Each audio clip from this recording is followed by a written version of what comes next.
Guys, अगर आपके मन में एफिलिएट मार्केटिंग करने का ख्याल आ रहा है तो आप मेरे इन 7 पॉइंट्स को बिल्कुल दिमाग में बिठा लो, क्योंकि ये आपके एफिलिएट मार्केटिंग करियर में सबसे ज्यादा वैल्यूएबल पॉइंट्स होंगे जिसको आपको ध्यान रखना है अपना फ्लो बनाने के लिए, अपना सीक्वेंस बनाने के लिए। वैसे ही सेम जैसे अगर मैं मैथ्स का कोई सवाल सॉल्व करने बैठ रहा हूँ और बीच में अगर मैं कोई स्टेप मिस कर देता हूँ या गलत कर देता हूँ तो मेरा जो लास्ट आंसर है वो हमेशा गलत आता है और तब जाके पकड़ में नहीं आता कि गलत कहाँ रहे हैं हम और क्या गलती की है। सेम वही चीज एफिलिएट मार्केटिंग में भी हो सकती है। तो आइए चलिए मैं अपने लाइफ के एक्सपीरियंस से बताता हूँ कि मेरे 7 ऐसे फैक्टर्स कौन से हैं जो हमेशा मैं किसी भी नई कैंपेन को पिक करने से पहले हमेशा ध्यान रखता हूं और आज के बाद ये आपका है, आप जरूर इसको अपनाना याद कर लो। इस बीच में रोक के मैं आपको एक चीज बोलना चाहूंगा, एफिलिएट मार्केटिंग पे मैं काफी ज्यादा एक्टिव रहता हूं, आपने देखा है मेरे वीडियोस भी बनते हैं और मैं खुद एक प्रो एफिलिएट मार्केटर हूं जिसमें मैं एफिलिएट मार्केटिंग डेली बेसिस पे करता हूं। मेरा मंथ का काफी बड़ा चंक एफिलिएट मार्केटिंग से आता है, तो इसीलिए मैं चाहता हूं कि अब मैं आपके साथ एफिलिएट मार्केटिंग के लिए लाइव जाऊं। तो मैंने संडे को सुबह 11 बजे, इसी संडे सुबह 11 बजे लाइव प्रोग्राम रखा है आप लोगों के लिए, वर्कशॉप है, लेकिन आपको इसमें छोटा सा एक फीस देना पड़ेगा बिकॉज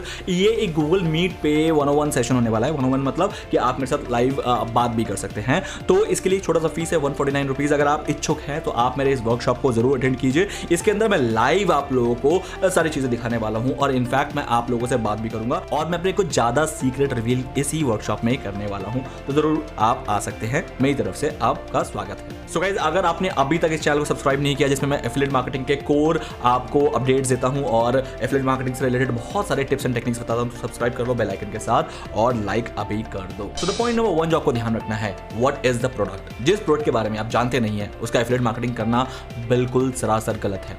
गलत क्यों है? क्योंकि आप उसमें बहुत ज्यादा सक्सेस रेट अचीव नहीं कर पाओगे। सक्सेस रेट कैसे मिलता है? जब किसी प्रोडक्ट के बारे में आपको नॉलेज है और उस प्रोडक्ट के अकॉर्डिंग आप उस पर एक्ट करते हैं, उसकी मार्केटिंग करते हैं और उसके लिए ऑडियंस जनरेट करते हैं, तभी कन्वर्जन जनरेट होगा। तो यानी किसी एक प्रोडक्ट के बारे में, प्रोडक्ट एक्स जिसके बारे में मुझे ज़्यादा नॉलेज नहीं है और मैं उसमें सिर्फ लोगों के कहने पे ऐड चला दिया या फिर उसके ऊपर मैंने कोई कंटेंट लिख के लैंडिंग पेज बना के उस पर तरह तरह के मैंने एक्सपेरिमेंट करना शुरू कर दिए, तो मैं कहीं ना कहीं लैग कर जाऊंगा और जब मैं लैग करना शुरू करूंगा, मेरा कन्वर्जन नहीं आएगा, तो मुझे समझ नहीं आएगा कि मैं लैग कहाँ कर रहा हूं और ये सबसे बड़ी आपकी यहां पर भूल होगी। लेकिन वहीं प्रोडक्ट ए, अगर आपका कोई जानकार प्रोडक्ट है और जब आप उस पर काम कर रहे हो तो उसके ऊपर आप बहुत सारा कंटेंट खुद से बना सकते हो और आपको पता है कि कौन सी जनता है इस प्रोडक्ट को पसंद करेगी और उन जनता को टारगेट करने के लिए आपको किस टाइप का मटेरियल या कंटेंट देना है आपको पता होगा। और अगर आपको ये पता है तो डेफिनेटली तब आपका कन्वर्जन आना ऑलमोस्ट तय है और कहीं बीच में अगर गलती हो जाती है तो आप इजीली पकड़ सकते हो कि गलती कहां हुई है, क्योंकि वो आपके लाइन ऑफ इंटरेस्ट का प्रोडक्ट है या फिर वो आपके लाइन ऑफ बिजनेस का प्रोडक्ट है। तो ये मेरी तरफ से पहला पॉइंट था जो कि आपको खास ध्यान रखना है। सेकंड इंपॉर्टेंट पॉइंट जो आपको ध्यान रखना है, that is trust factor of that particular product. Guys, ऐसा कोई भी प्रोडक्ट बिल्कुल भी चूज मत कर लेना जिसका मार्केट में कोई भी ट्रस्ट फैक्टर अभी तक बना ही नहीं है। अब ट्रस्ट फैक्टर क्या होता है? एक कंपनी है मारुति सुजुकी और दूसरी कंपनी है मैकेनिज्म मोटर्स। अब आपको किस कंपनी के बारे में ज्यादा पता है? गाइस, आपको पता है मारुति सुजुकी के बारे में, मैकेनिज्म मोटर क्या है आपको पता भी नहीं है। अब for example being an affiliate marketer, मैं आपको टारगेट करना चाहता हूं और मैं आपको मैकेनिज्म मोटर के बारे में बहुत ज्यादा एड चला के टारगेट करने की कोशिश कर रहा हूं, तो क्या आप बीइंग अ कस्टमर कन्वर्ट होंगे? बिल्कुल भी नहीं होंगे। तो उसे कहते हैं ट्रस्ट फ्लो, क्योंकि मेरे कस्टमर को मारुति सुजुकी के बारे में बहुत ज्यादा पता है, तो उसको अगर मैं मारुति सुजुकी का एफिलिएट मार्केटिंग करूंगा तो डेफिनेटली वो चांसेस ज्यादा रहेंगे मेरे कन्वर्ट हो जाए, रादर देन कि मैं उसे मैकेनिज्म मोटर साइड का कोई प्रोडक्ट सेल करूं इन ऑटोमोटिव इंडस्ट्री। तो इसीलिए ये बहुत बड़ा फैक्टर है ट्रस्ट फ्लो, कि प्रोडक्ट वही चूज करो जो कि मार्केट में ऑलरेडी चल रहे हैं। Third important factor, commission percentage. ये भी ध्यान रखना कि जिस प्रोडक्ट को आप पिक कर रहे हो उसका कमीशन परसेंटेज कितना है। अब आप बोलोगे डेफिनेटली मैं तो वही पिक करूंगा जिसका कमीशन परसेंटेज हमेशा अप रहे, तो गाइस ये बहुत बार गलत साबित हो जाता है। बहुत ऐसे प्रोडक्ट हैं जिसका कमीशन परसेंटेज उस पर्टिकुलर प्रोडक्ट के प्राइस से भी ज्यादा है। एग्जांपल, बहुत सारे ऐसे होस्टिंग सर्विसेज हैं जिसमें मैं आप नाम लूं अगर A2 होस्टिंग, वो आपको एक होस्टिंग सेल करने का अपने प्राइस से भी ज्यादा प्राइस देता है। फॉर एग्जांपल, उसका होस्टिंग जो है वो 10,000 रुपए का वो बेच रहा है, लेकिन वो अपने एफिलिएट मार्केटर्स को 12-13 हजार रुपए का भी कमीशन दे रहा है। तो ये कैसे पॉसिबल है? तो गाइस ये तभी पॉसिबल है जब उसका वो होस्टिंग जो है ना अपने आप कम बिकता है या फिर उसके ऊपर मार्केट में ट्रस्ट नहीं है लोगों का, तो वो ज्यादा एफिलिएट मार्केटर को पैसे दे रहा है ताकि एफिलिएट मार्केटर अपना हार्ड एंड मनी या बहुत मेहनत करके उस पर सेल लाने की कोशिश करे। तो परसेंटेज का आपको ध्यान रखना है। परसेंटेज के 2 वेरिएशन हो सकते हैं गाइस। एक कि अगर कोई नॉन ब्रांडेड प्रोडक्ट है तो वो आपको हाई कमीशन जरूर देगा, क्योंकि उसे पता है कि उसके प्रोडक्ट को बेचने में आपको कितना टाइम लगेगा और कितना एफर्ट या कितना खर्चा आ सकता है, उस अकॉर्डिंग वो परसेंटेज डिसाइड करता है। लेकिन बहुत ऐसे प्रोडक्ट है गाइस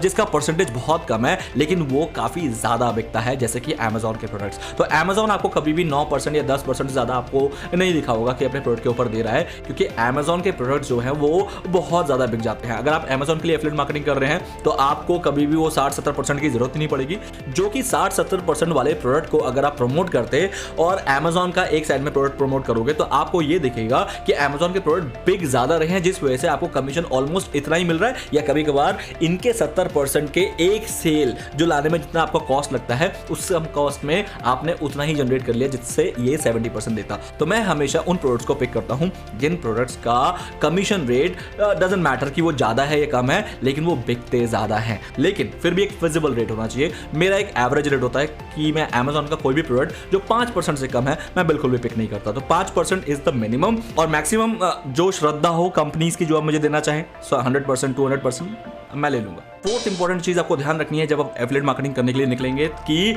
उस पर्टिकुलर प्रोडक्ट का ऑर्गेनिक सर्च और पेड सर्च वॉल्यूम कितना है। अब एग्जांपल, मैं ऐसा कोई प्रोडक्ट पिक कर लूं जिसको गूगल पे सर्च ही नहीं किया जाता, तो मैं दो जगह पे फंस जाऊंगा। नंबर 1 कि मैं अगर उसका एसईओ करूंगा, आर्टिकल लिखूंगा, या मैं चाहता हूं कि उसका ऑर्गेनिक रैंकिंग करा के वहां से ट्रैफिक जनरेट करूं, तो वो बेकार हो जाएगा, बिकॉज उस प्रोडक्ट को गूगल पे कोई सर्च ही नहीं करता। अब गूगल पे कोई सर्च नहीं करता, इसका मतलब मैं फिर उसे बेचूंगा कहां पर, मैं नया ट्रैफिक उस प्रोडक्ट के लिए जनरेट कहां से करूंगा, क्योंकि सोशल मीडिया से तो देखा गया कि फेसबुक में अब लिंक वाले पोस्ट जो हैं उनकी रीच तो बिल्कुल डेड हो गई है, तो इट इज यूजलेस। तो यहां पर रह गया गूगल। अब गूगल पे अगर मैं आर्टिकल लिखूंगा लेकिन उसे तो कोई सर्च नहीं कर रहा, तो उसका वॉल्यूम होना बहुत जरूरी है। चलो मान लेते हैं कि मैं इनिशियल डेज में गूगल पे रैंक नहीं करूंगा, बिकॉज हो सकता है कि और भी साइट्स रैंक कर रही है, तो मैं पेड रन करूंगा एड, बट पेड एड में भी तो वॉल्यूम होना चाहिए। जब उस कीवर्ड को कोई नहीं सर्च कर रहा, तो मैं ऐसे प्रोडक्ट को बिल्कुल भी यहां पर पिक नहीं करूंगा, जिससे मेरे इनिशियल डेज क्या लॉन्ग रन में भी कोई फायदा नहीं है। There is no volume of it.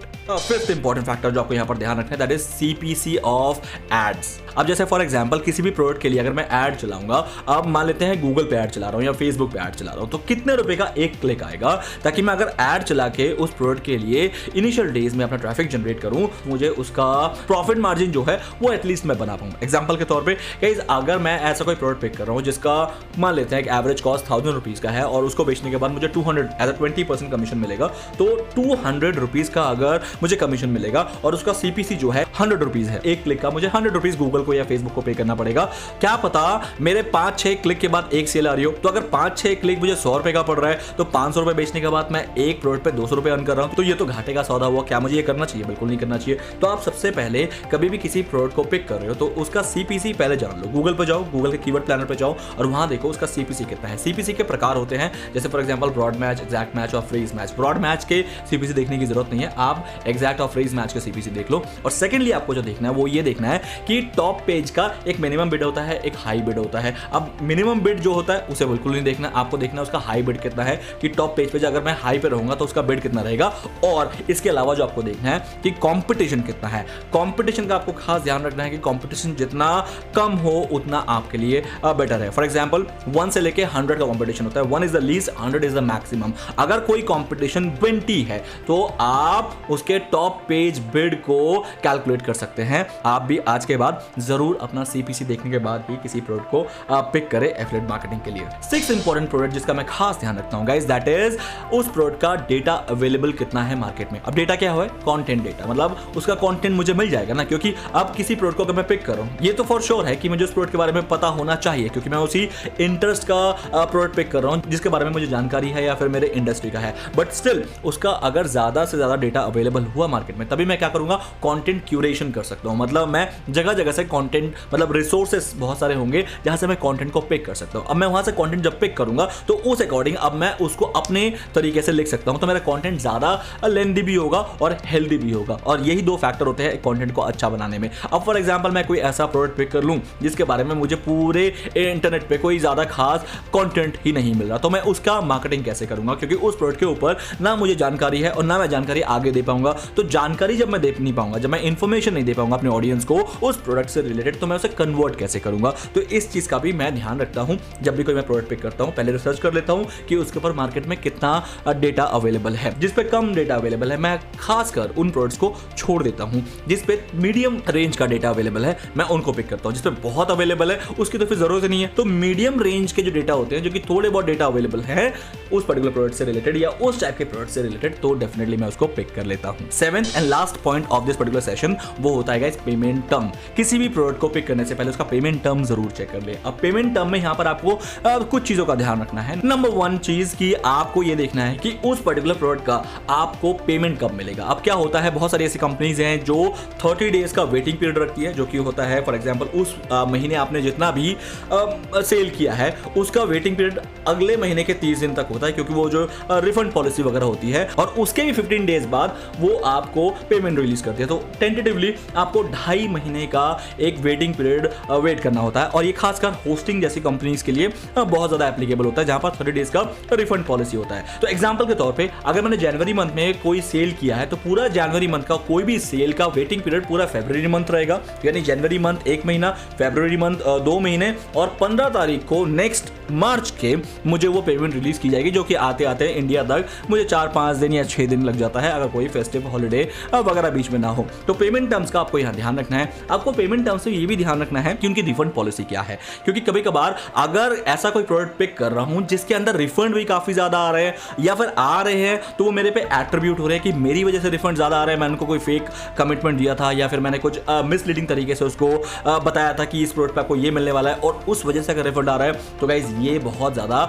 चिंताजनक बातें हैं, क्योंकि यहां पर आपके अकाउंट सस्पेंड होने के चांसेस है, और प्लस आपने जितना पूरी मेहनत किया था वो मेहनत जीरो हो गया, क्योंकि वो आपको एक पैसा नहीं देने वाले। तो ध्यान से उनके पेमेंट टर्म्स पे आपको फोकस करना है, अदरवाइज आपको लगने वाला है चूना। तो गाइज ये थे मेरे 7 मोस्ट इंपॉर्टेंट फैक्टर जिस पे मैं कभी भी कोई नया कैंपेन बनाता हूं या फिर पिक करता हूं प्रोडक्ट एफिलिएट मार्केटिंग के लिए, तो मैं इन चीजों का ध्यान रखता हूं। आज के बाद आप इन चीजों का ध्यान जरूर रखें, नो मैटर आप कितने पुराने एफिलिएट मार्केटर हैं, अगर आप इन चीजों का ध्यान नहीं रखेंगे तो बीच में कहीं ना कहीं कोई स्टेप मिस हो जाएगा और आपको वहां पर मुंह की खानी पड़ सकती है, और ऐसा ना हो आपके साथ, इसलिए मैंने आज ये वीडियो बनाया है। अब वीडियो कैसा लगा जरूर बताना, मुझे कमेंट में अपना फीडबैक दो और नेक्स्ट पर्टिकुलर वीडियो का रिक्वेस्ट डाल दो कि आपको किस टाइप का वीडियो चाहिए। मैं पूरी कोशिश करूंगा आपके एक एक कमेंट को पढ़ के रिप्लाई करने की, और उसमें से बेस्ट अगर कोई सजेशन मिला मुझे नेक्स्ट वीडियो के लिए तो मैं तुरंत उस पर वीडियो आप लोगों के लिए रिलीज कर दूंगा। तो मिलते हैं मेरे नेक्स्ट वीडियो में, तब तक के लिए guys have a nice day and see you, bye.